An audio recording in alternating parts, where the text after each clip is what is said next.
તો ખરેખર એમને હાર્ટ એટેક નહીં પણ એ પેનિક એટેક હતો. હવે કઈ રીતે કહી શકાય?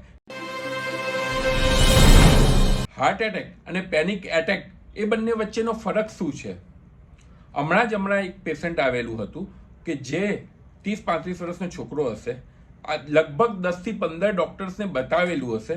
દરેક ડોક્ટરને ત્યાં જઈને કાર્ડિયોગ્રામ હોય, ટ્રેડમિલ હોય, ઇકો હોય, ઇવન એન્જિયોગ્રાફી બી કરાવડાયેલી હતી, અને છતાં બધું જ નોર્મલ હોવા છતાં બી એક પછી બીજા પછી ત્રીજા ડોક્ટર્સને બતાવ્યા કરતા હતા.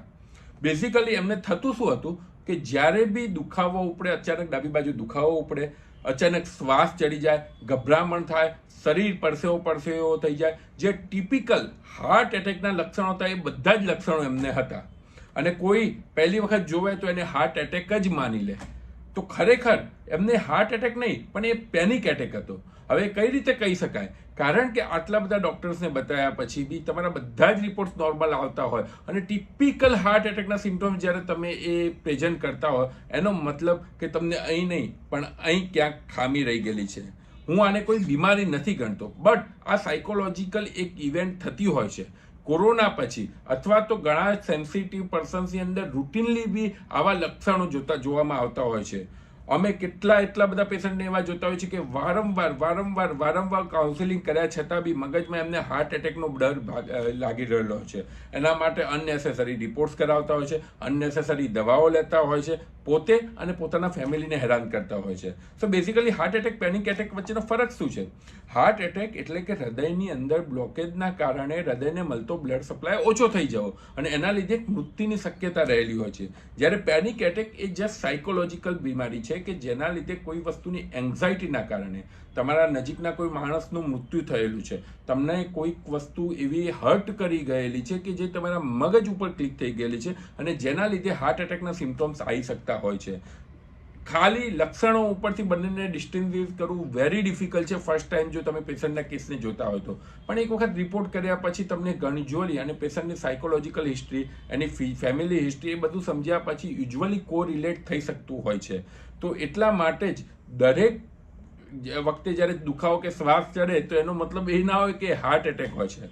બંનેની ટ્રીટમેન્ટ બી અલગ છે. હાર્ટ એટેકની જેમ જાણો છો એમ ઇકોસ્પ્રિન છે, ક્લોપિડોગ્રિલ છે, સ્ટેટિન છે, બ્લડ થિનર છે. But panic attack A psychological બીમારી હોવા માટે એના માટે તમારે અલગ ડૉક્ટરને જ બતાવવું પડે. એના માટે સાયકોથેરાપિસ્ટ છે, સાયકિયાટ્રિસ્ટ છે કે જે તમને મગજ શાંત રાખવાની દવા આપી શકે. આ એવી વસ્તુ નથી કે તમે એને ઇગ્નોર કરો. પેનિક એટેકને બી જ્યારે ઇગ્નોર કરવામાં આવે ત્યારે એના લીધે ઘણી વખત માણસ ડિપ્રેશન અથવા સાયકોસિસમાં જવાના ચાન્સીસ વધી જતા હોય છે. એટલા માટે જ્યારે બી કોઈ યંગ પેશન્ટ હોય જેને વારંવાર ડૉક્ટર્સને બદલ્યા કરતા હોય, બતાવતા હોય, અને છતાં બી હૃદયની બીમારી હોવાની એ મગજમાંથી નીકળતું ના હોય, અને અનફોર્ચ્યુનેટલી એટલી બધી ઇન્ફોર્મેશનની એક્સેસ એટલી અવેલેબલ થઈ ગઈ છે કે લોકો ગૂગલ કરીને હાર્ટ એટેકના સિમ્ટમ્સ જોતા હોય છે અને પછી એ સિમ્ટમ્સ પોતાની અંદર થઈ રહ્યા છે એવું ક્યાંક ને ક્યાંક અનુભવતા હોય છે. સો બેઝિકલી આ સાયકોલોજીકલ વસ્તુ છે. આને હાર્ટ એટેક જોડે કોરિલેટ ના કરી શકાય.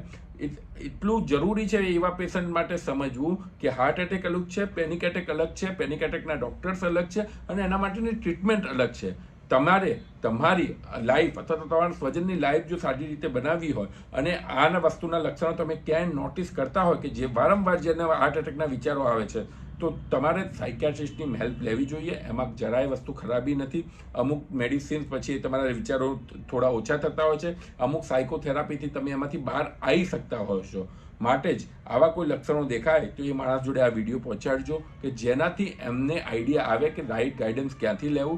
અને અગેન જ્યારે ડૉક્ટર તમને કહેતા હોય કે તમને હાર્ટ એટેક નથી, ત્યારે એ ભરોસો રાખીને પછી તમે એમાંથી બહાર નીકળીને તમે તમારી જાતને કઈ રીતે ઇમ્પ્રૂવ કરી શકો. મેડિટેશન છે, યોગા છે, ડાયટ છે, એક્સરસાઇઝ છે, એ બધાથી તમે માઇન્ડને કઈ રીતે ડાયવર્ટ રાખી શકો, કુલ રાખી શકો, એ જ પેનિક એટેકની મેઇન ટ્રીટમેન્ટ છે. Thank you.